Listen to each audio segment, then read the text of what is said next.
Hello बच्चों, let's read the question. The question of length 20 centimeter and mass 2 gram stretched between two ends and those in a closed end tube of length 40 centimeter are compared. The difference in the frequencies of the tube in its fundamental mode and the string in its first overtone is 10 Hz. On decreasing the tension in the string, the difference in their frequencies decreases. Then find the tension in the string. Velocity of sound in air is 320 metre per second.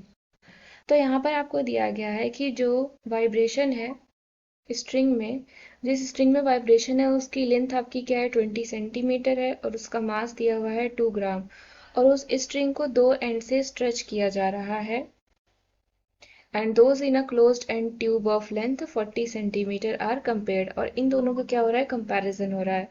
तो जो tube में जो frequencies का difference आ रहा है fundamental mode में और string के फर्स्ट ओवरटोन में वो है 10 hertz.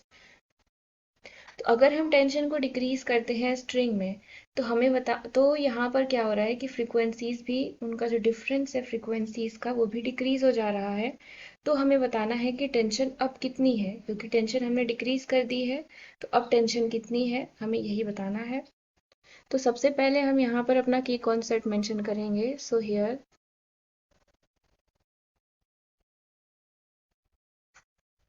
The key concept is, जो फ्रीक्वेंसी होती है स्ट्रिंग में उसका फॉर्मूला क्या होता है, frequency of string is given by, that is nu is equal to n upon l under root of t upon m। जहां पर n आपका ये रहेगा कि अगर फर्स्ट ओवरटोन है तो 1, सेकेंड है तो 2, इस तरीके से हम वैल्यूज यहाँ पर सब्सटीट्यूट करेंगे। तो अब जो डेटा है हम उनको लिख लेते हैं। So given here is, length दिया हुआ है 20 सेंटीमीटर, सेंटीमीटर है मीटर में कन्वर्ट कर देंगे 0.2 मीटर। मास दिया हुआ है आपको 2 ग्राम, इसको केजी में कन्वर्ट करेंगे सो 0.002 केजी। अब हम मान लेते हैं, क्योंकि हमें टेंशन फाइंड आउट करना है, तो मान लेते हैं कि स्ट्रिंग में टेंशन T है। Let the tension in string is T, capital T। तो यहाँ से हम देख रहे हैं फ्रीक्वेंसी का फॉर्मूला हमें दिख रहा है। तो स्ट्रिंग में अगर फर्स्ट ओवरटोन आ रहा है तो हमारा क्या हो जाएगा, फ्रीक्वेंसी क्या हो जाएगा। So frequency of string in first overtone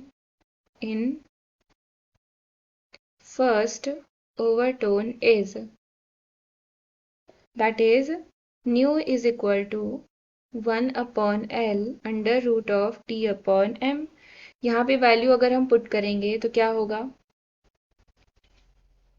हमारा दिया गया है लेंथ कितना दिया गया है 0.2 मीटर है और 0.2 अगर हम यहाँ रखेंगे that means 1 upon 0.2 under root of T upon M, that is under root of T. Mass कितना आया है 0.002, 0.002। फर्दर अगर हम सॉल्व करेंगे तो हमारा कितना आ जाएगा 5 under root of T upon 0.002। ये हो गया हमारा। अब हमें यहाँ पर दिया गया है ट्यूब की लेंथ 40 सेंटीमीटर है। सो यहाँ पर है length of tube, that is capital L is equal to 40 centimetre. सारी क्वांटिटीज हमने मीटर में कन्वर्ट की हैं, इनको भी कन्वर्ट करेंगे 0.4 मीटर है। और यहाँ पर दिया गया साउंड की जो स्पीड है वो 320 मीटर पर सेकेंड है। That means velocity is equal to 320 metre per second. तो जो फ्रीक्वेंसी होगी क्लोज्ड ट्यूब में फंडामेंटल मोड में वो क्या होगी, frequency of closed tube in fundamental mode, क्योंकि यहाँ पर फर्स्ट ओवरटोन स्ट्रिंग में और फंडामेंटल मोड में जो क्लोज ट्यूब का है उन्हीं का कंपैरिजन किया जा रहा है। तो इसी वजह से हम दोनों की फ्रीक्वेंसीज को फाइंड आउट कर रहे हैं। Fundamental mode will be nu1 equals to v upon 4L। तो यहाँ पर V कितना है, 320 है। L कितना है, L आया है 0.4। फर्दर सॉल्व करेंगे तो न्यू वन आ जाएगा 320 हर्ट्ज, सॉरी न्यू वन आ जाएगा हमारा 200 हर्ट्ज। अब यहाँ पर बोल रहा है कि जैसे हम टेंशन को डिक्रीज कर रहे हैं, जो उनकी फ्रीक्वेंसीज का जो डिफरेंस है वो भी डिक्रीज कर रहा है। तो हम यहाँ पर देखेंगे ऑन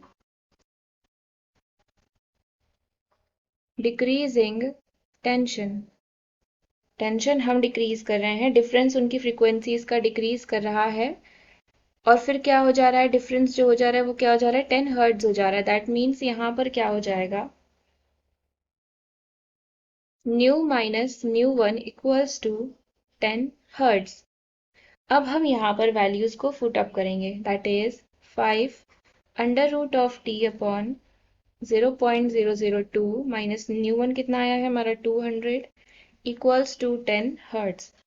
अब हम क्योंकि हमें टी की वैल्यू ही फाइंड आउट करनी है तो हम यहाँ पे फाइंड आउट करेंगे, that is T is equal to हमारा हो जाएगा 210 का स्क्वायर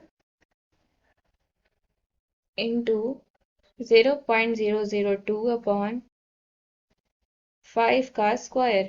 फर्दर हम इनको सॉल्व करेंगे तो हमारा आ जाएगा 35.28 न्यूटन। यानी कि जो टेंशन डिक्रीज हुआ था, टेंशन के डिक्रीज करने से जो फ्रीक्वेंसीज में डिक्रीजमेंट आई थी, वो टेंशन जो है हमारी वो है 35.28 Newton. I hope you understood it well. Thank you and best of luck.